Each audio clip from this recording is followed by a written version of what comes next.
Ya. Siapa yang dapetin? Kenyang. Siapa?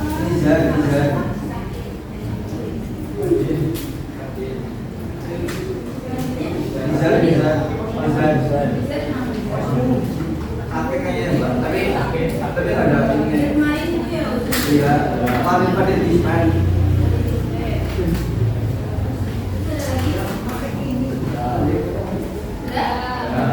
Semoga yang sakit kita doakan segera lekas sembuh ya. Nah, selanjutnya sebelum kita memulai masuk ke yang sepertinya kalian juga udah salvo ya yang di layar bertuliskan apa. Saya akan membagikan gambar kita terlebih dahulu.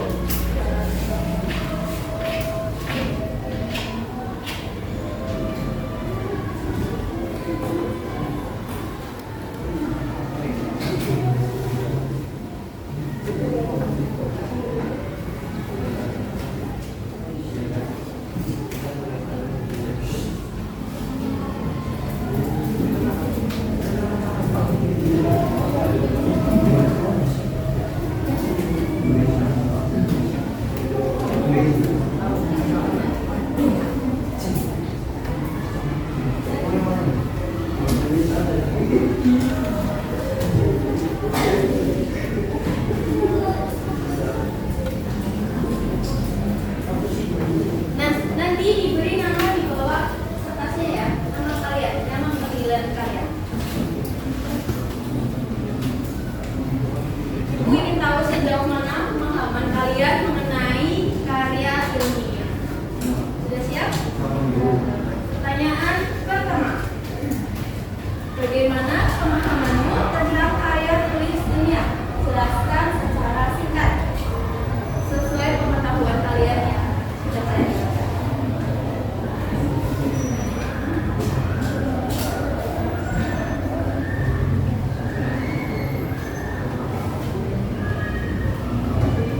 Sudah?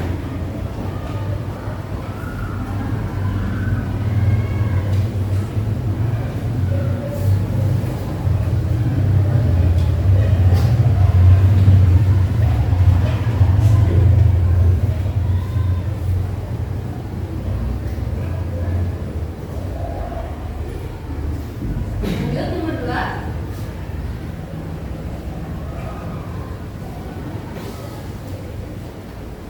Sebutkan bagian-bagian yang biasanya terdapat dalam karya ilmiah. Sebutkan bagian atau struktur yang biasanya terdapat dalam karya ilmiah. Ada yang masih ingat nggak?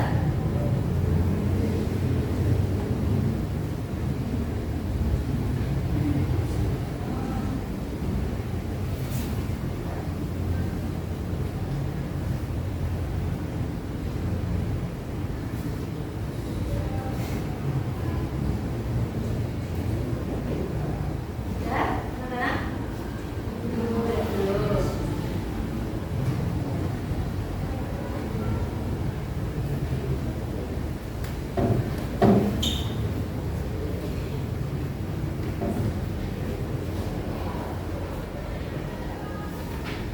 Nah, baik sepertinya cukup ya, karena hanya 2 soal. Yang pertama, pertanyaan pertama tadi kan, bagaimana pemahamanmu tentang karya ilmiah? Bagaimana dengan Mbak Sahla? Menurut saya karya ilmiah merupakan hasil karya atau bagian suatu proses. Oh, baik, terima kasih. Beri tepuk tangan untuk Mbak Sahla. Pertanyaan kedua, bagian atau struktur apa saja yang terdapat dalam karya tulis ilmiah? Bagaimana dengan Mas Danis? Iya, betul sekali.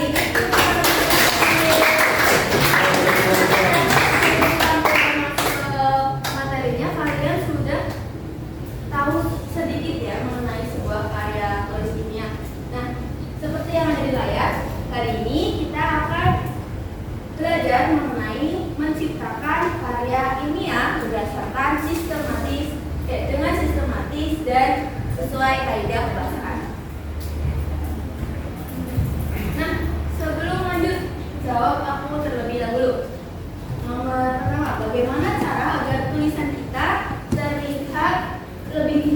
dan mudah dipahami.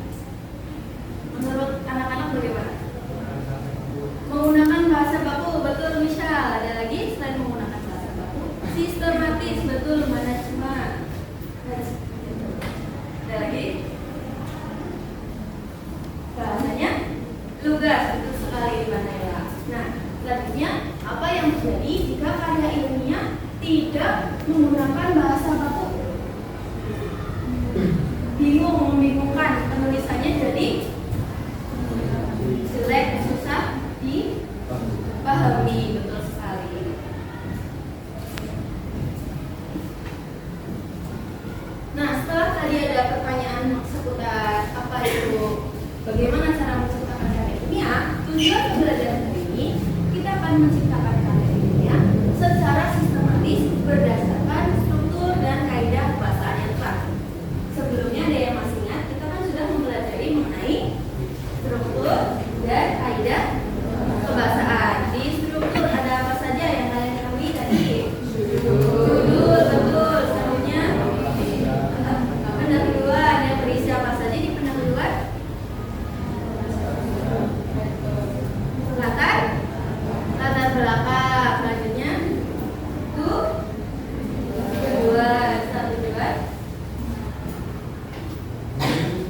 Sebelum tujuan ada rumusan masalah. Selanjutnya ada tujuan. Kemudian ada manfaat yang biasanya berisi hasil penelitian yang dibahas dengan jelas dan runtut. Itu di bab apa? Hasil atau pembahasan. Yang ketiga itu bab penutup berisi apa aja? Kesimpulan dan kesimpulan dan saran. Terakhir itu ada daftar pustaka. Nah, seperti pembelajaran sebelumnya ada cerpen dan drama. Dalam materi itu terdapat struktur. Ya, karena struktur itu digunakan agar kita lebih runtut, lebih jelas dan lebih teratur dalam membuat sebuah karya. Begitupun dalam kehidupan sehari-hari kita. Kita pasti memerlukan sebuah struktur agar hidup kita lebih teratur, lebih jelas, lebih disiplin. Contohnya bangun pagi pukul biasa. Biasanya pagi bangun jam berapa? Jam 5. Selanjutnya habis bangun ngapain? Sholat dulu. Habis sholat baru mandi. Habis mandi sarapan. Setelah sarapan baru berangkat sekolah. Ya, dengan keteraturan tersebut jadinya tercipta kebiasaan yang baik buat diri kalian masing-masing.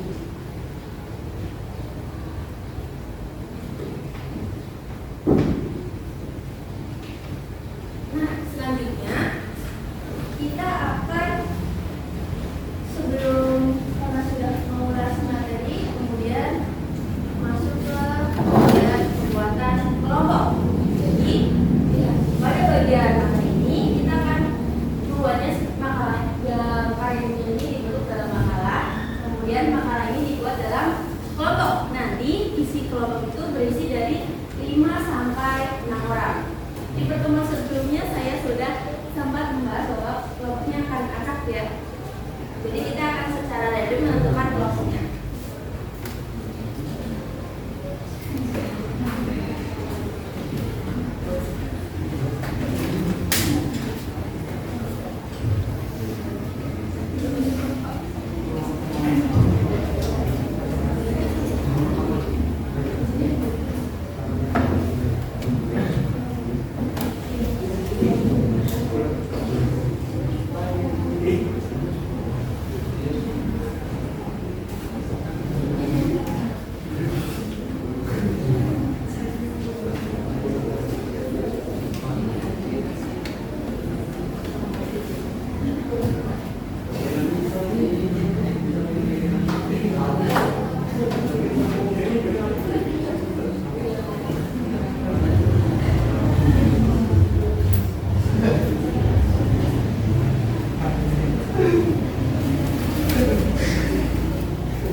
Siapa?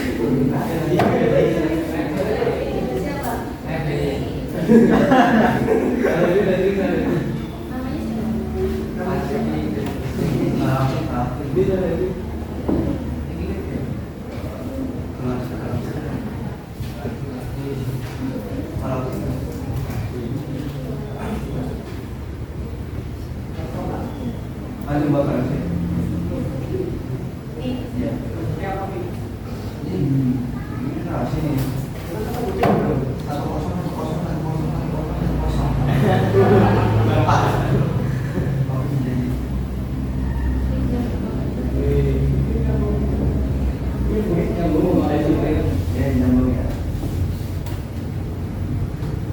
Kurang keras.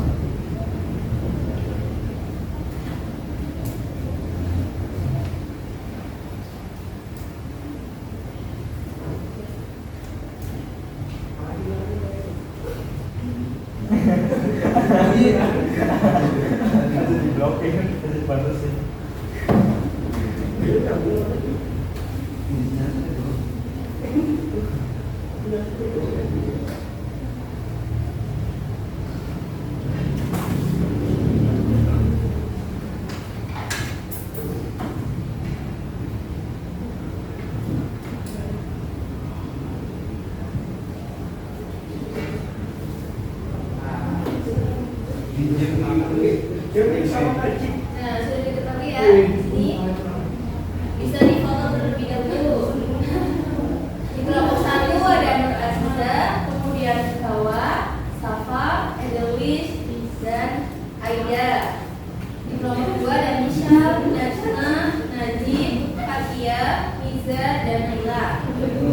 Kelompok 3 ada Noval, Faisal, Amelia, Kaula, Naysila, dan Sarah. Kelompok 4 ada Syarahatul, Sahlevi, Iyas, Mahiro, dan Lamata. Kelompok 5 ada Danis, Nabi, Zazida, Nofika, dan Aisyah Naya. Nah, terakhir ada Fadil, Nabila, Naila, Bagas, dan Ali. Sudah difoto?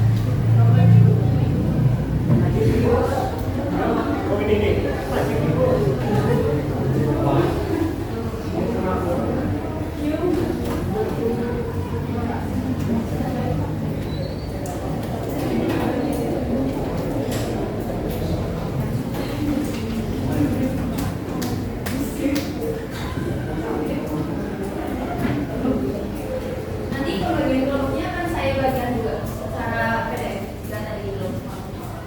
Nah, selanjutnya nih anak-anak, sebelum kita masuk lebih lanjut mengenai, pastikan sebelum menyusun ada susunannya terlebih dahulu kan. Nah, sebelum itu kita SPG biar tidak terlalu tegang atau statis ya. Nah, nanti yang kalah akan ada punishment-nya atau hukuman dan maju ke depan. Siap-siap ya. Ayo, ini akan mengasah konsentrasi kalian. Clue-nya ikuti kata saya. Ikuti kata saya. Bebek. Ayo bareng-bareng, kurang semangat nih. Bebek. Bebek, bebek. Bebek ayam. Ayam 5. Bebek, bebek, bebek. Bebeknya ada berapa? Sepertinya fokus semua ya. Saya sulit ini mencari siapa yang salah. Bebek. Bebek ayam. Ayam, ayam, ayam, ayam. Ayam bebek. 5. Bebeknya ada berapa? Baik, kayaknya udah fokus semua jadi nggak ada yang salah. Tepuk tangan untuk kalian semua. Sepertinya fokus kalian sudah bagus nih, sudah siap untuk belajar hari ini. Nah, karena sudah bagus, kita lanjutkan.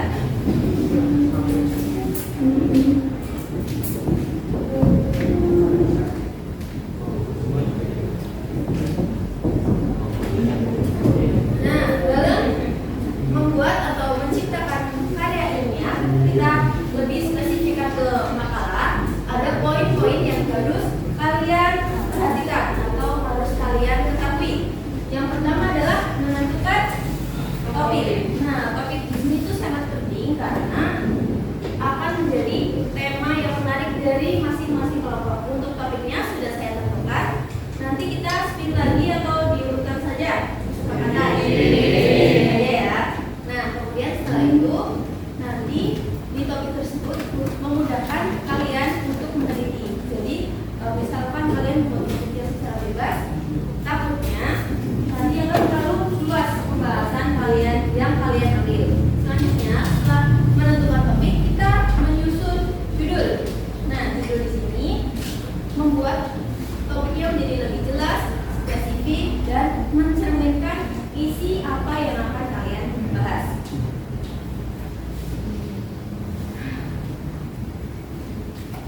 Nah, setelah menyusun judul, kemudian mulai menulis latar belakang. Di latar belakang sendiri merupakan alasan yang mendasar mengapa kalian memilih judul tersebut dari topik yang sudah ditentukan. Nah, alasan dasar ini itu adalah menjelaskan pentingnya topik yang dibahas. Setelah menuliskan latar belakang, kemudian merumuskan masalah dan tujuan. Rumusan masalah dan tujuan itu saling berkaitan karena di rumusan masalah itu adalah pertanyaan dan di tujuan itu menjawab pertanyaannya atau pernyataan dari rumusan masalah.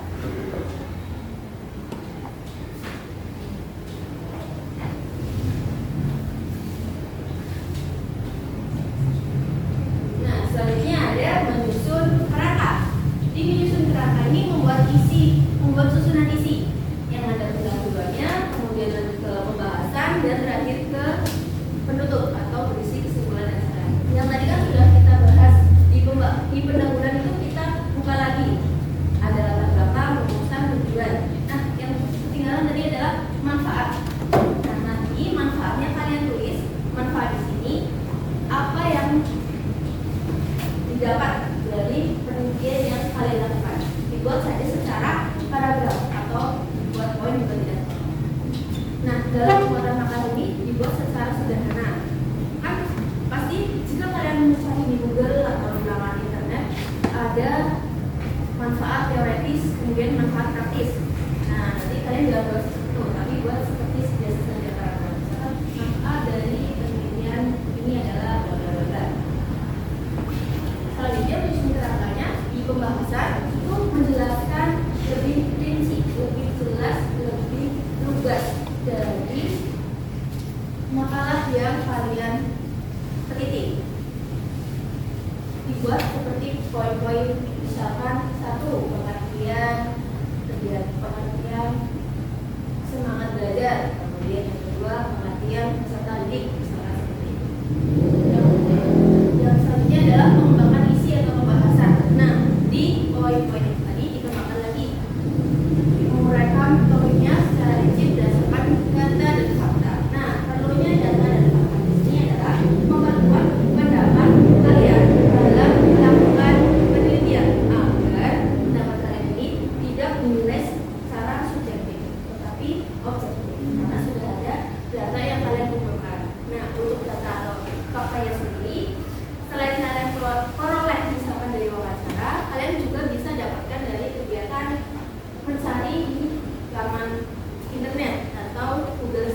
Jam ke-6 dimulai. It's time to begin the sixth lesson.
Topik yang sudah kita spin di kelompok 1 nanti mendapatkan topik teknologi, kemudian kelompok 2 topik kebahasaan, kelompok 3 topik lingkungan, kelompok 4 pendidikan, 5 sosial budaya, dan terakhir topiknya kesehatan.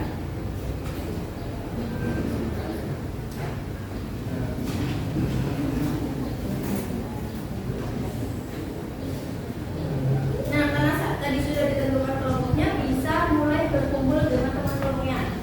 Sekarang kita dibuka sesi diskusi dengan masing-masing teman kelompok menentukan judul dari topik yang sudah ditentukan.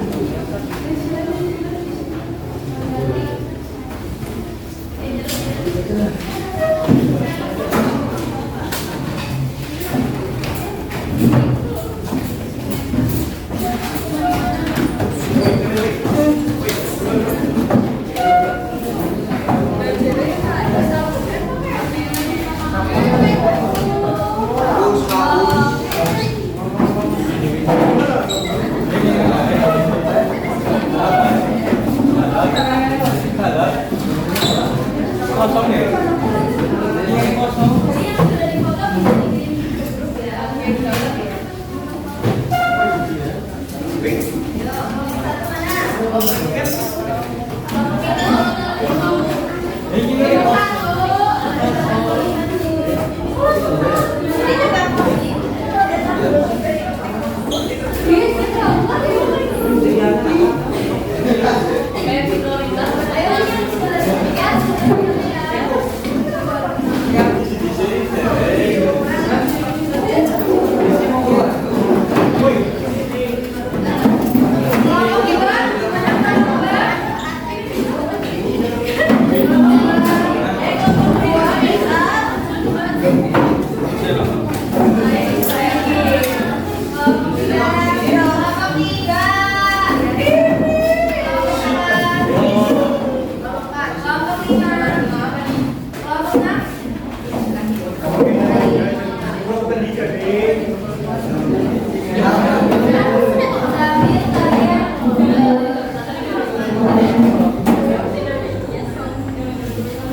Baik, anak-anak, kalau kita terlebih dahulu, saya akan menjelaskan secara ringkas mengenai halo. Hai. Kalau diperhatikan terlebih dahulu, saya akan menjelaskan secara ringkas mengenai salah satu topik dengan judul penelitian yang sudah saya buat.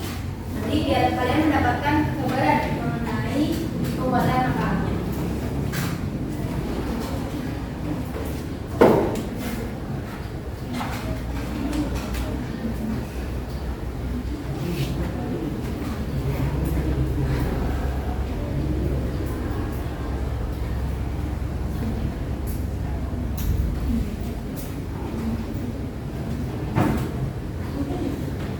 Nah, di sini saya mengambil topik teknologi, tapi judul ini tidak digunakan ya. Nah, dari topik teknologi ini saya mendapatkan judul dampak penggunaan gadget terhadap konsentrasi belajar siswa kelas 11 riset. Kemudian dari judul tersebut saya kembangkan di bagian latar belakang. Nah, yang pertama ini kan penggunaan gadget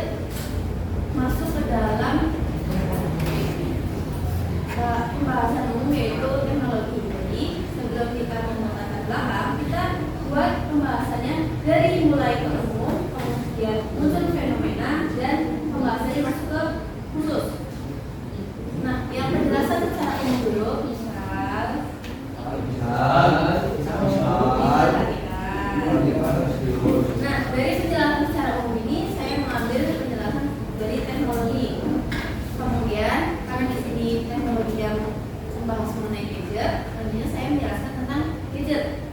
Setelah itu, di sini ada konsentrasi belajar. Saya menjelaskan secara umum mengenai konsentrasi belajar. Nah, di penjelasan gadget di sini sudah masuk ke fenomena yang ada, kemudian masuk ke artinya terhadap konsentrasi belajar dan objek penelitian saya yaitu siswa kelas 11 SMK. Dari latar belakang yang sudah dibuat tadi, kan poin-poinnya ini kemudian dibuat, dirumuskan masalahnya. Bagaimana penggunaan gadget di kelas 11 riset, kemudian apa dampak dari penggunaannya, dampaknya lebih ke negatif atau ke positif, atau bisa kalian teruskan dua-duanya. Kemudian yang ketiga, bagaimana konsentrasi belajar siswa terhadap penggunaan gadget di kelas 11 riset. Apakah dari penggunaan itu konsentrasinya menurun atau meningkat atau malah tetap biasa saja. Setelah itu dimasuk ke tujuan. Tadi kan rumusan masalah itu adalah pertanyaan dan tujuan itu adalah pernyataan. Nah, tujuan itu mengetahui penggunaan gadget di kelas 11 riset, kemudian mengetahui dampak dari penggunaan gadget di 11 riset, dan yang ketiga mengetahui konsentrasi belajar siswa terhadap penggunaan gadget. Nah, yang terakhir di bab pendahuluan adalah manfaat, yaitu kalian menjelaskan secara ringkas manfaat yang diperoleh dari penelitian tadi. Kemudian masuk ke pembahasan.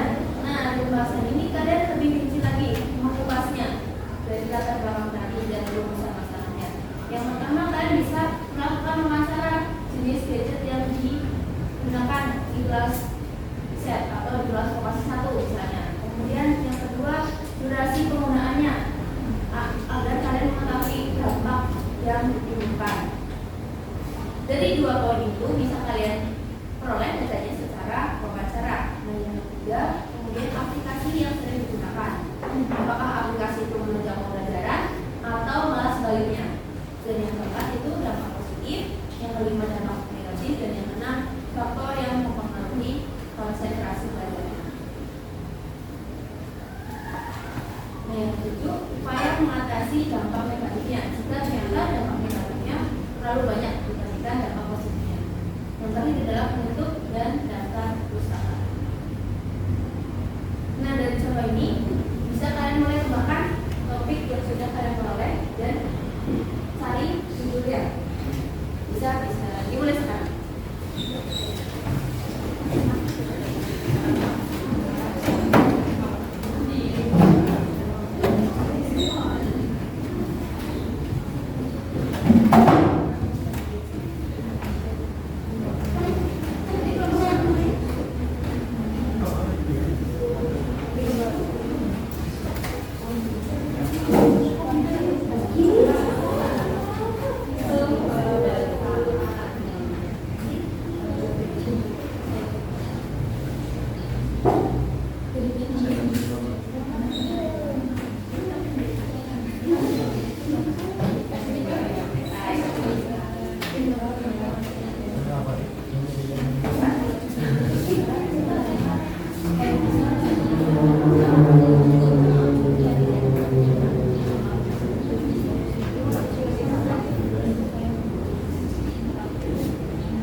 Terima kasih.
seimbang atau juga ada yang kalian buat itu hasilnya sesuai. Jika hasilnya tidak sesuai, kalian perlu lagi menganalisis. Kalau bisa hindarkan kata kemauan dan kata pengaruh. Jadi maksudnya ke kewajiban. Kalau dapat masih bisa dan dibeli. Kalau misalkan pengaruh bisa upaya. Nah dari sini upaya pengurangan tersebut agar tidak menciptakan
Ayo, Sal. Sama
Nilai dasar